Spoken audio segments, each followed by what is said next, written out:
ეგრეთ წოდებულმა ხელისუფლებამ თავი იმდენად მძიმე მდგომარეობაში ჩააყენა, რომ ახლა ეგრეთ წოდებული ხელისუფლების წარმომადგენლები, ქართული ოცნების ლიდერები მემორიალთანაც კი ვეღარ ბედავენ მისვლას ისე რომ მოქალაქეების დაშლა არ გახდეს საჭირო. სწორედ ასეთი ვითარება იყო ზუგდიდში, მაშინ როდესაც მშვიდობიანი დემონსტრანტების წინააღმდეგ არაპროპორციული ძალა გამოიყენეს ეგრეთ წოდებულმა სამართალდამცველებმა და ისინი დაშალეს მათი განმარტებით ოპოზიციონერი პოლიტიკოსებისა და მესამე სექტორის, ასევე სამოქალაქო სექტორების განმარტებით, ეს ყველა სექტორის წარმომადგენლების განმარტებით ეს ყველაფერი არის ცალსახა და ღია დემონსტრირება იმისა, რომ ახლა ქართულმა ოცნებამ იმდენად დაკარგა სახე და იმდენად არის ის შეშინებული ქართველი ხალხის ძალითა და ხმით, რომ აკეთებს ყველაფერს იმისთვის, რათა მიიღოს რუსეთისათვის მაამებლური გადაწყვეტილება და დაუპირისპირდეს საკუთარ მოქალაქეებს. ისინი ამბობენ, რომ ახლა ქართული ოცნების წარმომადგენლები აკეთებენ ყველაფერს პროტესტის ჩასახშობად, თუმცა მიუხედავად ამისა, არც დედაქალაქში და არც რეგიონებში ადამიანებს პროევროპულად განწყობილ ქართველებს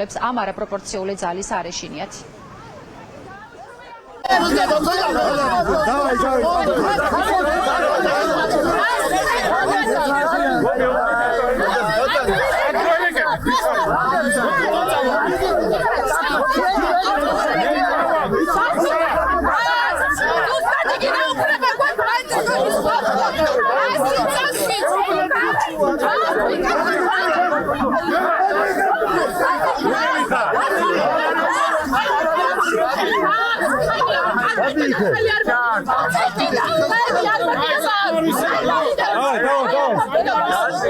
აპრილის მემორიალთან ვიყავით შეკრებილები აბსოლუტურად მშვიდობიანად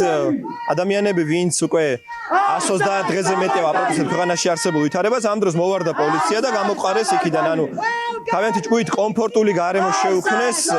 ზუგდიდის თვითმმართველობის წარმომადგენლებს რომ პატივი მიეგოთ 9 აპრილს დაღუპულთა ხსოვნისთვის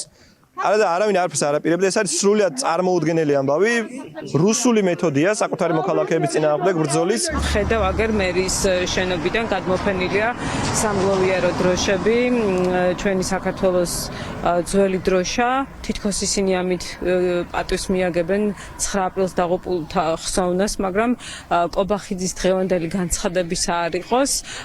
კიდევ ერთხელ დაადასტურა მან ის რომ ვერც კი გაბედა განცხადებაში ეთქვა სიტყვა რუსეთი და რომ 9 აპრილს როდიონოვის ძალებმა დაარბიეს და სასტიკად გადაუარეს იმ ახალგაზრდებს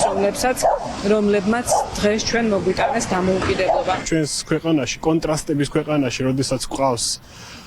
გმირები, სამწუხაროდ გვყავს მოღალატეები. ვიყოთ ერთმანეთის მიმართ